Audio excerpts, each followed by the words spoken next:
Hello and welcome to Do It Yourself channel. Today I will show you where to find the option and how to enable buttons instead of gestures in Realme 14x phone. So right now we don't have our buttons at the bottom. We are navigating through our phone using gestures. So how to enable our buttons again? We need to go to settings. Then in settings we are looking for system and update menu. Next, we need to go to System Navigation option, and as you can see, we have gestures turned on. And at the top, we have our option.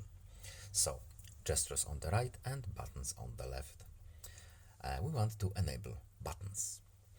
And now we can choose which layout we are using. So we can use this one or this one. We have two layouts. And that's all. I hope this video is helpful to you. Please leave a like and subscribe. Have a nice day and see you in the next video. Goodbye.